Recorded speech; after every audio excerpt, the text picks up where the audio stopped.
people have misunderstood is that this is somehow a President Donald Trump issue, and it's not. Presidents from 1867, the Andrew Johnson administration, was the first administration to try and acquire Greenland. It's the strategic sea lanes, the Greenland-Iceland-UK gap. The Chinese are moving submarines regularly up to the North Pole, and as the Arctic ice melts, that passage between Greenland and the Arctic in northern Canada is going to be an incredibly important strategic location. In this episode, I sit down with Alex Gray, who previously served as National Security Council Chief of Staff and Deputy Assistant to the President during the first Trump administration. What happens when Greenland inevitably becomes independent? And that's where we get to what I call the Solomon Islands scenario. Now, he's a senior fellow at the Atlantic Council and co-founder of American Global Strategies. We will wake up and we will have, just like in the Solomons, we will have People's Armed Police or Chinese militia running rampant in Greenland, and that is a lot bigger threat to us than anything that's happening in the Pacific Islands. This is American Thought Leaders, and I'm Yanya Kellick.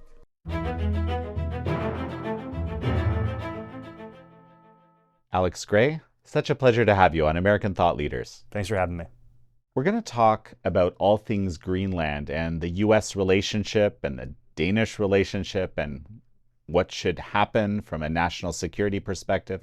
Before we go there, I want to talk about something that Undersecretary of State Sarah Rogers said in a recent post. She said, "Partisan hacks spent years peddling phony Russia collusion hoax while turning a blind eye to the sprawling web of far-left activist organizations who push the agendas of the Chinese Communist Party." So here you are sitting in the seat. You've made the Chinese Communist Party a study for a while. What's your reaction to Sarah Rogers' comments? It's about time. It's about time someone at that level in our government says what I think people have known, both people like you who study this on the outside and people who served in government, know that it's the United Front Work Department. The United Front Work Department of the Chinese Communist Party makes it its business, whether it's the United States or Australia, other Western allies, to infiltrate civil society, infiltrate key institutions with the goal of sowing discord. That's what they support. Far extreme elements of both sides of the political spectrum, but particularly the left, and they do everything they can to sow chaos with the goal of undermining societies and undermining governing structures so they can accomplish their political ends. And I think Mrs. Rogers made it's valid, and I just wish it had been said earlier. Organizations like Code Pink and People's Forum so she made kind of a point of mentioning them. And these are organizations that are involved, I think, unambiguously with fomenting some chaos or protests. Tell me more about how this works. So look what the Soviets did in the Cold War. The playbook really hasn't changed that much. They called it active measures. The Soviets made a very professional effort to sow discord in the United States. And the Chinese have inherited those lessons, and in many ways they've refined them and they've made them more sophisticated and more effective. And the goal is to use organizations that are partisan, that are extreme, that sow disunity and disharmony within American society to create wedges that make us vulnerable to the CCP's division. And the more divided we are, the harder it is for us to resist the CCP's ultimate political objective, which is global hegemony. And the American people are the last bulwark against CCP hegemony. If they can divide us, confuse us, keep us at each other's throats, they will have an easier path towards their ultimate goal. Well, so actually this is a perfect foray into talking about Greenland in a way. So why is this such a big issue right now? And maybe actually let me backtrack a little bit. Why is it a big issue at all? Sure. Yeah. So to start with, why does it matter? Why is it a big issue? I think what people have misunderstood is that this is somehow a President Donald Trump issue, and it's not. President Trump has just been extremely focused on it for reasons we can talk about and that make good, sound strategic sense. But presidents from 1867, the Andrew Johnson administration, was the first administration to try and acquire Greenland. Woodrow Wilson tried to acquire it in the First World War. Franklin Roosevelt sent troops to occupy it in the Second World War. Harry Truman tried to buy it. Dwight Eisenhower considered buying it. This is a long-standing, important piece of American strategic thought. And what I always tell people is, you start in 1867 and work to today, the strategic logic of why Greenland matters to us has not changed, because geography doesn't change. The only thing that's changed is the American president and the adversary that we're trying to counter. So in the beginning of this history, it was Great Britain. We were worried about Britain gaining control of Greenland and then threatening us and post-Civil War. Then in World War I, obviously, we worried about German U-boat bases being built in Greenland. In World War II, Denmark was occupied. The colonial master in Greenland was occupied. We were very concerned, and they actually did land, German raider parties landed in Greenland, set up radar stations, and they were actively planning to build U-boat bases to menace U.S. shipping that was doing Lend-Lease convoys to the Soviet Union. Again, then, of course, the Soviets in the Cold War, this led to the famous 1951 treaty that we signed with Denmark, which was still in effect today, which gives us bases and pretty extensive military access to Greenland. The bottom line, when you think about why have we done this, why does this all matter, why is this across competitions, across adversaries, Greenland is 1,000 miles or so, as the crow flies, from Maine. If you fly from Greenland to Maine, it's very close.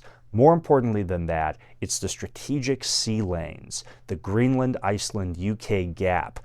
This is where the Soviet submarines would come down from northern Russia during the Cold War, stay off the eastern coast of the United States, and threaten us from a nuclear perspective. Now, the Wall Street Journal reported just a couple weeks ago that the Chinese are moving submarines regularly up to the North Pole. And as the Arctic ice melts, that passage between Greenland and the Arctic in northern Canada is going to be an incredibly important strategic location. All this to say, whoever controls Greenland or exerts coercive influence over Greenland is going to have a pivotal role in the security of the Arctic, in the North Atlantic, and in the passage between all of these critical geographies. And that's why it's so important, as it was in 1867. That's why it's so important today to make sure that no outside power has the ability to keep Greenland a dagger pointed at the United States. We have to keep an outside power from having that influence. Outside power means an adversarial power or any power. I would say a adversary power. I've always said I don't worry that much as long as the Kingdom of Denmark includes Greenland. As long as it's part of Denmark, I'll give you a real world example. In 2018, the Chinese tried to buy a airfield in Greenland. And we worked very closely with Denmark, and under the existing rules and laws, Denmark was able to exercise veto power and actually stop the Chinese from purchasing that airfield. So as long as it's part of the Kingdom of Denmark, I think American security concerns can relatively be contained. I think that Denmark has been woefully inadequate in many ways in securing the Arctic and fulfilling its obligations for Arctic security. They're working on rectifying that. I hope they continue to do so. For me, the longer term concern is what happens when Greenland inevitably becomes independent. And that's where we get to what I call the Solomon Islands scenario. And this is where I think we have to be extremely vigilant, because we will wake up and we will have, just like in the Solomons, we will have People's Armed Police or Chinese militia running rampant in Greenland, and that is a lot bigger threat to us than anything that's happening in the Pacific Islands. Interesting. So I'm very familiar actually with the Solomon Islands situation. Cleo Pascal is a regular guest on this show, and she's kind of my go-to expert on the region, along with Grant Newsham, actually, who's also right. Now, maybe just explain to me what happened with the Solomons. I think this is very illustrative. So Solomon Islands, archipelago in Southeast Asia, very strategically important.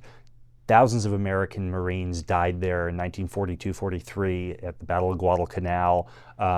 Hugely important sea lane connecting the Southeast Asia and Australia. it recognized Taiwan for decades. And when I was at the National Security Council in President Trump's first term, I had responsibility at one point for all the islands of Oceania. So I had a front row seat to watching the Chinese United Front operation that was dedicated to winning an election and then making sure that the winners of that election were dedicated to switching diplomatic recognition from China to the PRC. And as soon as that recognition was switched, the first thing that happened was the Chinese roll in and they start offering projects, Belt and Road, they start buying dual-use facilities. They buy ports. They're taking over airfields. Next thing you know, we're hearing conversations about potentially having PLAN naval access to ports in the Solomons. Airfields on outlying islands that are potentially the PLAF is going to be operating out of. This is a well-worn Chinese playbook. Fast forward a little bit in this saga, and the authoritarian leader, Manasseh Sogavare, the authoritarian leader of the Solomon Islands, realizes that he needs help keeping his own people under control.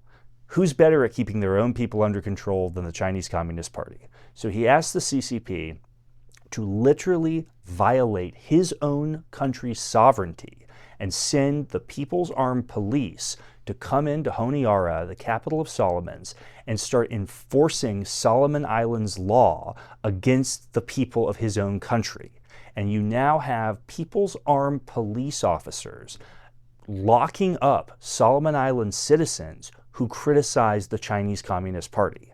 This is an extraordinary threat to our Australian friends, who, by the way, up until this happened, they would insist they had it all under control, nothing to see here, this is going to be totally fine, keep your Yankee nose out of it. And next thing you know, you have the People's Armed Police running around in Honiara, a critical strategic choke point in the region. That's what I call the Solomon Islands scenario. And that's exactly what I think will happen to a Greenland that becomes independent without a larger American security role to ensure that we don't have this type of what I would call colonization. Mm-hmm. Laurie, and the Greenland independence scenario is not some new idea. Right. But before we go there, so you were at the NSC when all this was happening. Why didn't you guys do anything? We did as much as I think we should have done more. We fought at the NSC under the leadership of Matt Pottinger. We fought very hard to try and get our own government, frankly, the State Department particularly, to care about this. And the State Department has long, as you know, felt that we are wasting our time trying to stand up for Taiwan's remaining diplomatic allies. And so it was essentially the Trump NSC versus the State Department, and the State Department won. I'll never forget, Matt Pottinger and I actually flew to the Solomon Islands, and we went and we laid wreaths with the Taiwanese Deputy Foreign Minister at the Guadalcanal Memorial in a last-ditch attempt to try and keep Solomons from flipping. So the White House did everything we could, but unfortunately our State Department friends did not want to fight. Wow. I mean, it's amazing how quickly this can sort of flip. And, and there were also these heroes like Daniel Suidani, the premier of Malaita province, Yep. who now actually recently passed away. But, after, again, all of this flip, suffered extreme, persecution, which eventually at least connected with his death, I think.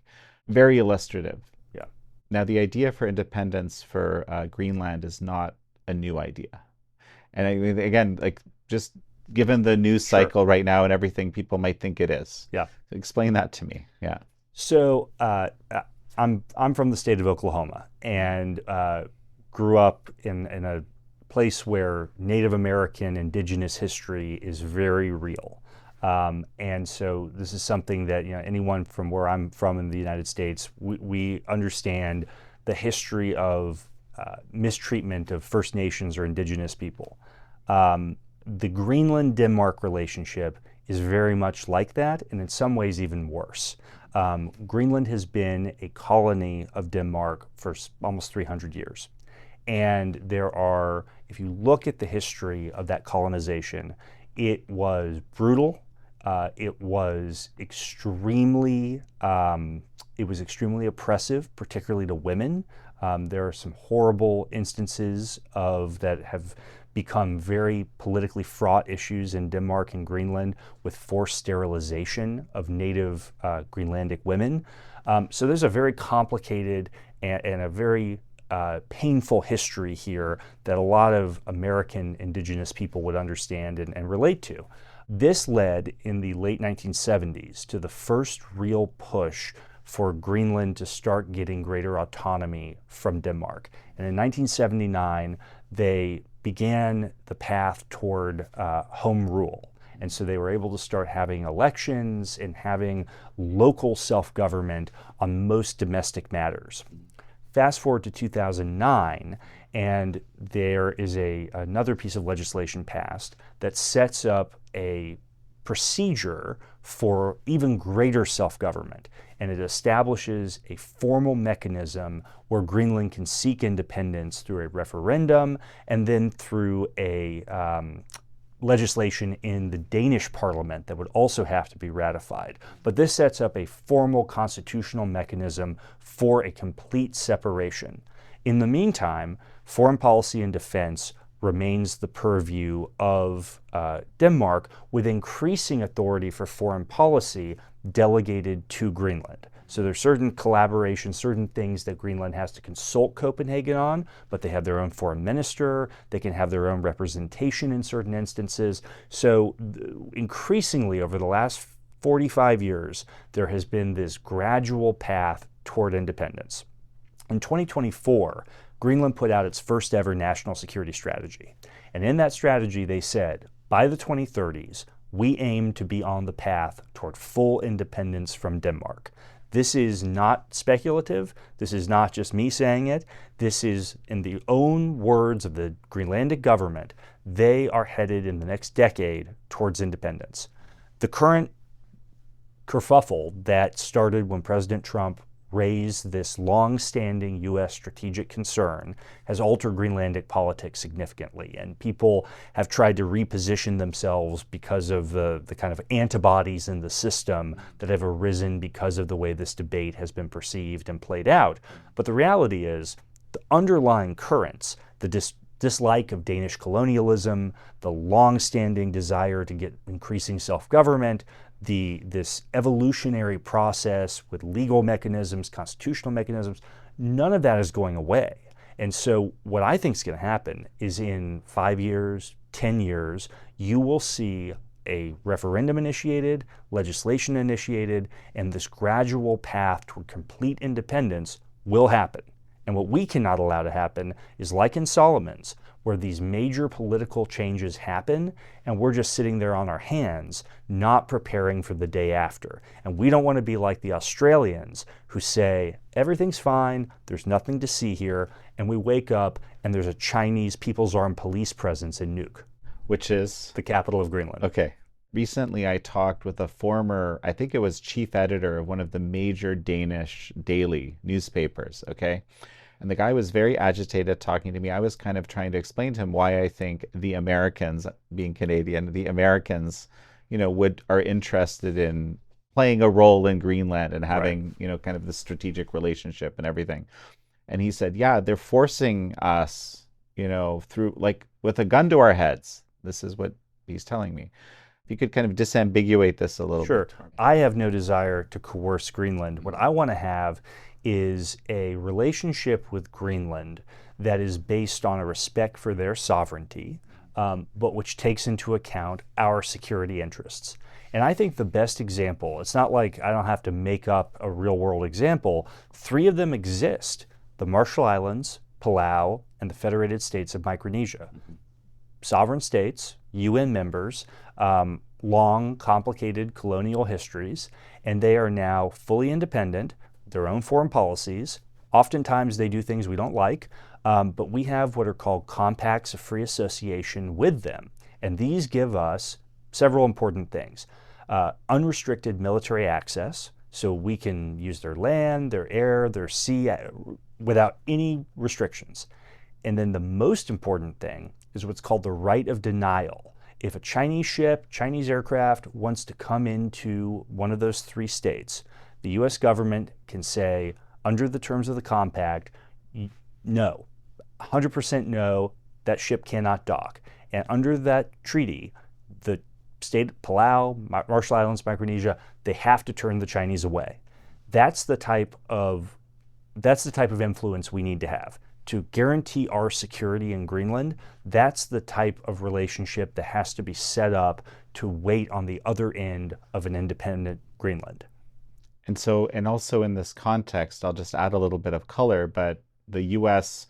provides some financial support. It provides the postal service. People from these places can serve in the U.S. military, apparently disproportionately serve in the U.S. military because they understand the value. So there is a very much a reciprocal relationship here. Absolutely. It's by choice. And, just as a fun fact, a few years back when this compact was up for renewal, the treaty, right?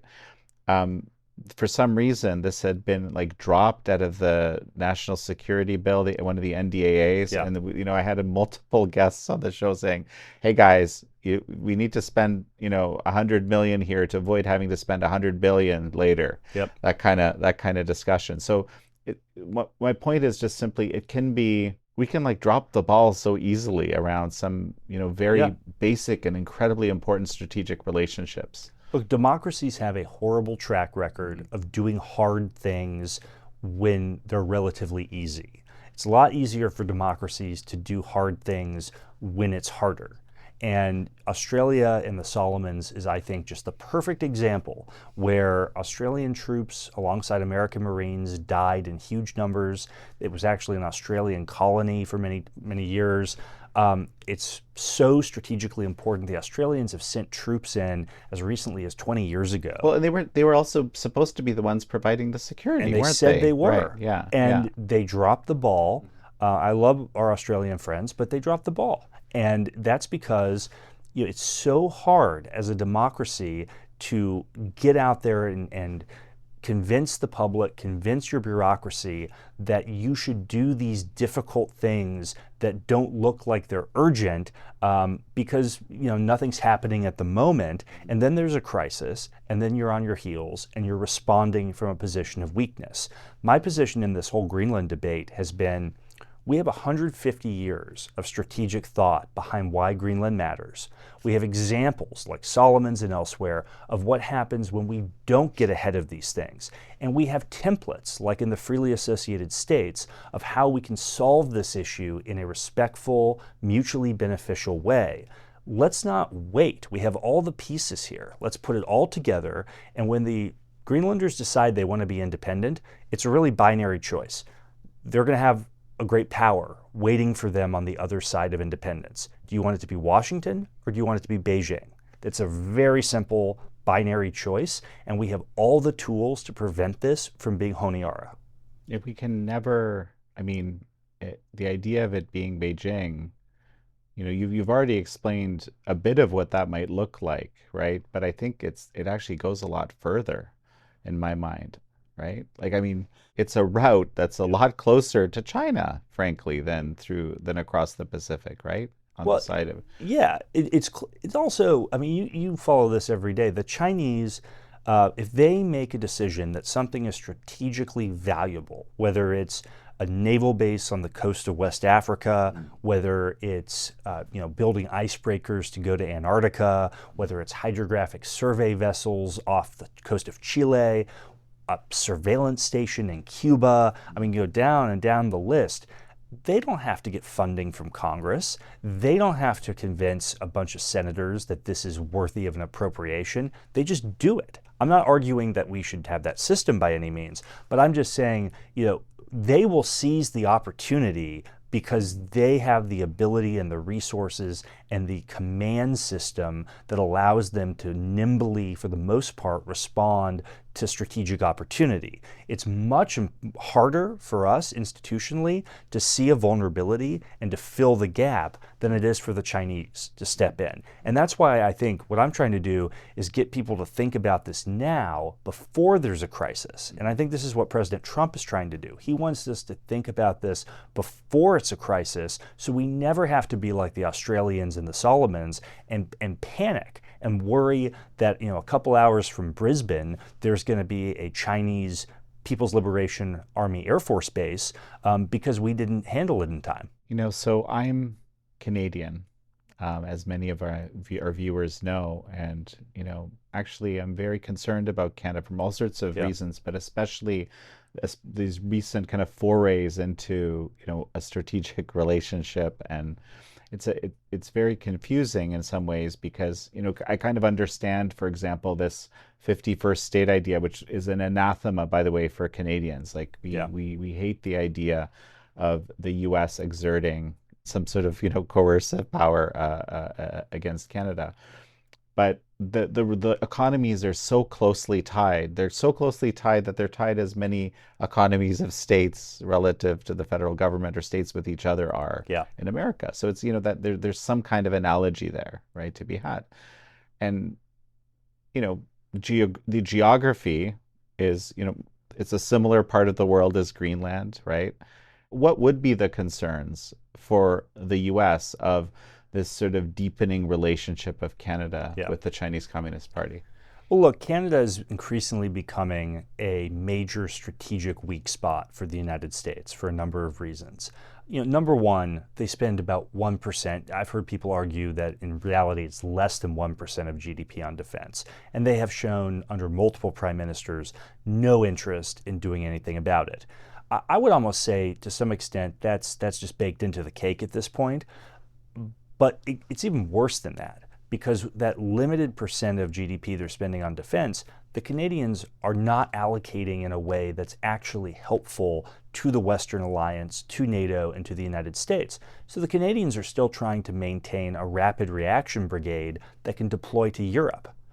Why on earth are the Canadians, who are spending so little of their limited resources on defense, still trying to do a Cold War-style armored deployment to Europe? They, at the same time, they have an icebreaker fleet that is minuscule. Stephen Harper in the mid-2000s tried to build an icebreaker fleet, and it did not come to fruition the way it should have.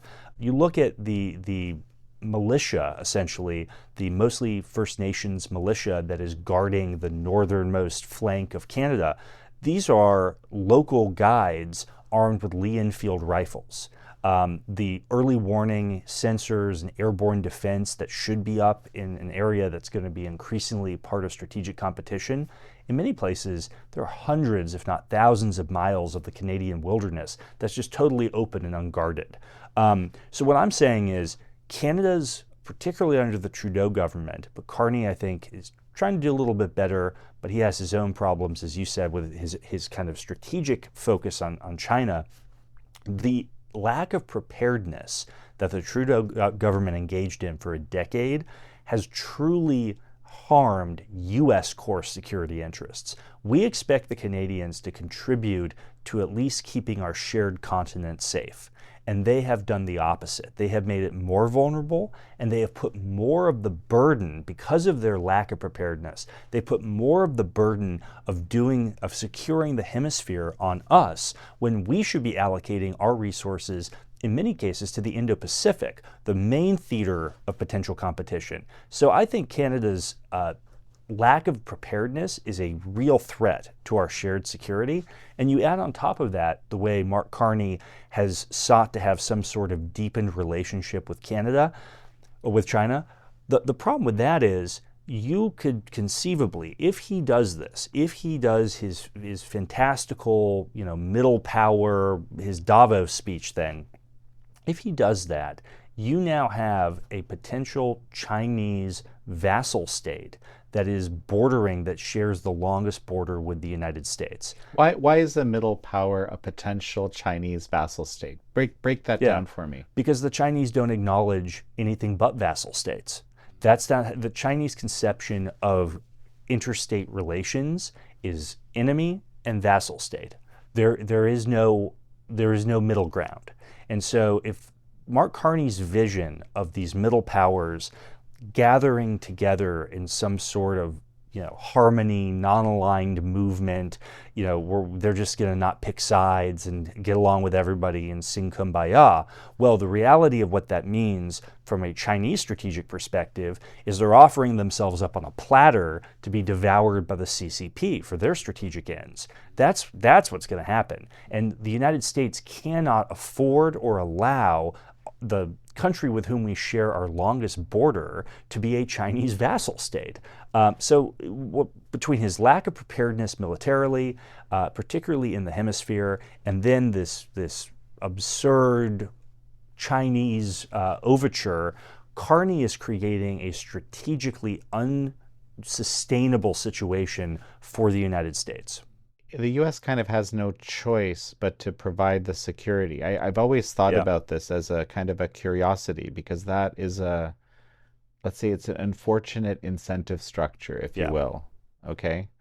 So, well, maybe if you seem to understand exactly what I'm thinking, maybe you can explain it better than I will. Well, it's the ultimate free rider problem. Right. Because we can't say that this massive landmass bordering us, we don't like Trudeau, we don't like Carney, so we'll just leave them to their own devices and let them become a Chinese vassal state. That's not feasible. And for the same reason that whether we liked Justin Trudeau's father in the Cold War or not, we had to play ball with him to a certain degree because the Soviets posed, just like China, an existential threat, and we couldn't allow our northern neighbor to become a Soviet vassal. So we have always had this geostrategic need to keep Canada integrated with us economically, militarily, politically. The challenge that, as we see in so many parts of the world, the challenge we're facing with our relationship with Canada is that Canada is increasingly going to be called on to do more in the Arctic, elsewhere, because that's the direction of geopolitics. But the United States is increasingly, from a voter perspective, a domestic political perspective, we're just expecting more of our allies. So Canada is being asked to do more geopolitically. They're expected to do more domestically in the United States. They're showing no inclination to do it, and they're bandwagoning essentially with the Chinese for various reasons. That is creating I would say, going back at least to the 19th century, the biggest potential rupture in U.S.-Canadian relations. All of these forces are coming together at a really ill-opportune time. Right. And I mean, something, I don't know exactly how this happened, but some aspect of the Canadian identity is not being American. Yeah. And I know this because I grew up there, spent a lot of my life there. And it was absolutely, there was this kind of like, if you were traveling with your kid, as a student, and you didn't want to be called American. Don't call me American. I'm Canadian. What are you talking about? Yeah. And I think that this actually has a strong political valence. Yeah. Right. And so, people have criticized the president for, facilitating the particular election outcome that they may or may not have liked. Right.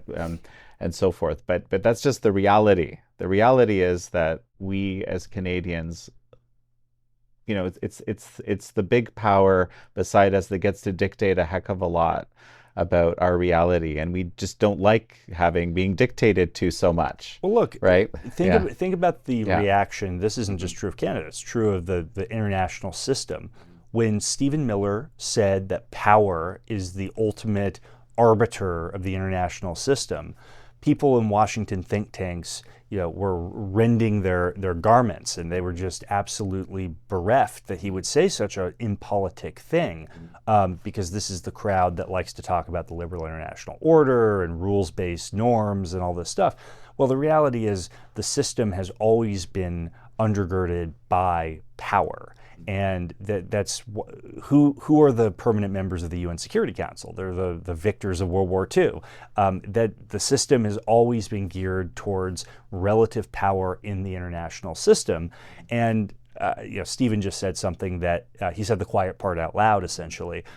the issue with the Canadians is, up to a certain point, we are going to just have to, whether we like Mark Carney or Justin Trudeau or whoever the prime minister is, we're going to have to tolerate a certain amount of annoyance for our own security reasons. And we're going to have to put up with some chaff in the relationship for the purpose of protecting the Arctic, keeping our northern border secure, all the obvious things. I do worry that we will reach a certain point where if Canada continues to be such a laggard on defense, they continue to poke the eagle, so to speak, and they want to get closer and closer to communist China, you will reach a point where there are a large number of Americans and a large number of American politicians who will start raising really difficult questions. I personally, I'd rather deal with the geopolitics and secure the homeland, secure the hemisphere, and deal with an unpleasant government, whether we like their politics or not. But I think you will increasingly have a hard time, like you're having with NATO, in balancing some of these issues, just looking at the direction of travel in Canadian politics. In some ways, it's a similar relationship that the U.S. has with NATO countries, but it's just more important because it's more proximate, and the relative integration, especially economically, is very deep. I agree with that, and I think the Arctic is going to make that even more true. And as the ice melts and you see increasing commercial shipping traffic, you see Russian and Chinese naval vessels plying the northern reaches of the Arctic on a very regular basis. Even now you're seeing it. Imagine what it'll be like in 10, 20 years. We just can't afford a misaligned Canadian government. A Canadian government, we may find their politics obnoxious, we may not like the performative nature of Mark Carney's speech in Davos.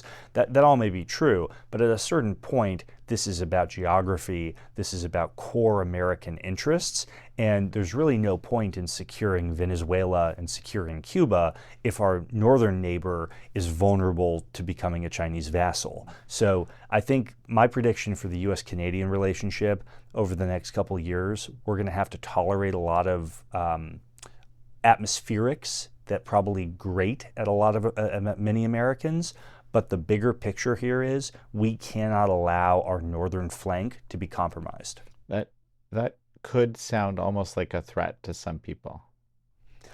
Well, I think we have to tolerate it. I mean, I think we have to tolerate a certain level of kind of misaligned Canadian politics, while at the same time being very direct with them that we just can't, I don't think it is an option for the security of the United States to let Canada become fully compromised the way I think Mark Carney would allow it to if he was left to his own devices.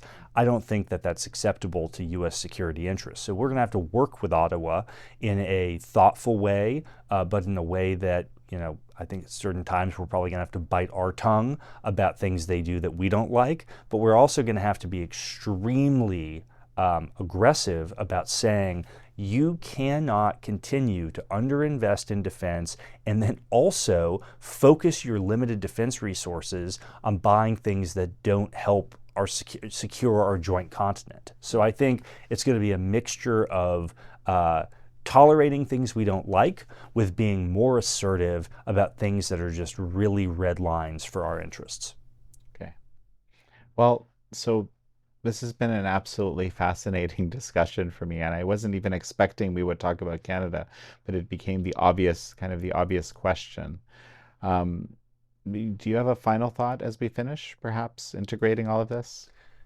I think if you read the president's national security strategy, I think he was very clear that I like to use the Russian nesting doll analogy, defend the homeland, defend the hemisphere, and then project power into the Indo-Pacific. And they're all of a piece. You can't defend your homeland without having a secure hemisphere. And that means from the Arctic to the Antarctic, from the Aleutians to Greenland, everything in between, you have to keep what the national security strategy calls extra hemispheric powers, Russia, China, Iran, from dominating or exerting coercive influence in our hemisphere. And that requires what we talked about in Greenland. It requires this complicated dance with what I think is going to be an increasingly difficult Canadian political system. It requires working with Mexico in ways that, with left-wing governments in Mexico, that's very challenging. So it requires all of these different muscle movements, while at the same time keeping our eye on the ultimate challenge, the ultimate threat, which is the Chinese Communist Party. And if we don't have a secure homeland and a secure hemisphere, we cannot successfully project power to the Indo-Pacific to deter, and if God help us if it ever came to that, but if necessary, to succeed in a conflict with the CCP. We have to secure the homeland and the hemisphere and then project outward into the Indo-Pacific. Well, Alex Gray, it's such a pleasure to have had you on. Thanks for having me. Thank you all for joining Alex Gray and me on this episode of American Thought Leaders. I'm your host, Jan Jekielek.